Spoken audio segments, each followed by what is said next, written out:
আসসালামু আলাইকুম। সজীব ল হাউসে আপনাদের শুভেচ্ছা ও অভিনন্দন। গত আলোচনায় আমরা সিএস এর বিষয়ে আলোচনা করছিলাম, যেটা ব্রিটিশ আমলে তৈরি হয়েছিল। আজকে আমরা যে বিষয়টা আলোচনা করব এটা হলো আমাদের এসএ পর্চা, যেটা স্টেট অ্যাকুইজিশন সার্ভে বা এসএ জরিপ বলা হয়। এটা 1950 সালের জমিদারি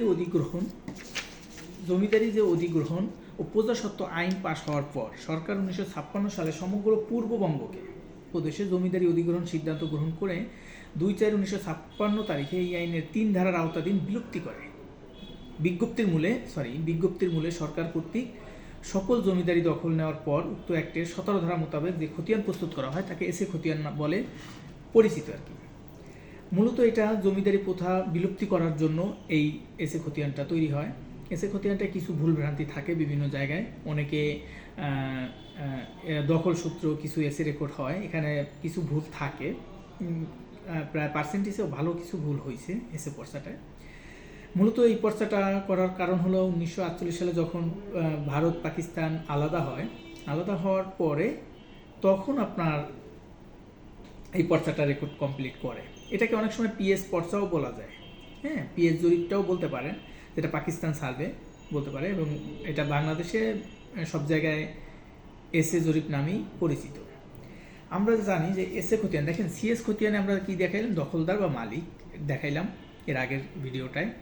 সেখান থেকে এসএ খতিয়ানে যদি কেউ মালিক হতে হয় তাহলে কি লাগবে, হয়তো সিএসএ তার বাবা দাদা তাদের নাম থাকতে হবে, ওয়ারিশ সূত্রে সে পাইলে এসএ খতিয়ানের নাম আসতে পারে, অথবা তার যে সিএসএ মালিক তার নামও এসএতে আসতে পারে, অথবা সে যদি ক্রয় করে জমিটা যদি সাব কবলা করে অথবা দানপত্র দলিলে পায়, অথবা সে কিভাবে পাইছে, পাওয়ার মাঝখানে একটা ডকুমেন্ট থাকতে হবে। থাকার পরে তার রেকর্ড যদি এসএ খতিয়ানে আসে তখন আমরা চিন্তা করব যে এই জমিটা সঠিক, সিএস থেকে এসএ পর্যন্ত সঠিক।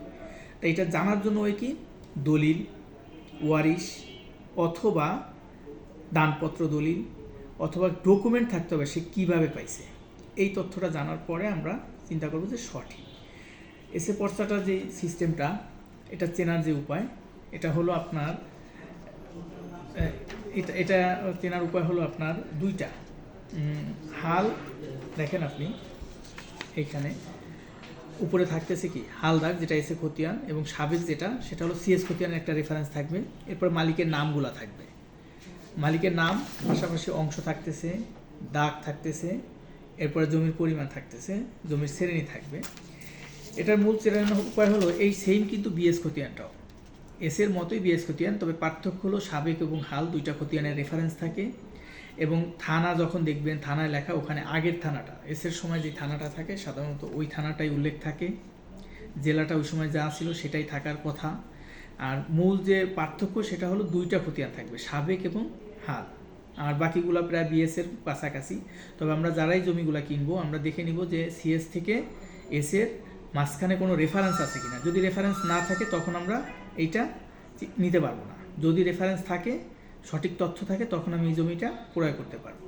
ধন্যবাদ। আসসালামু আলাইকুম।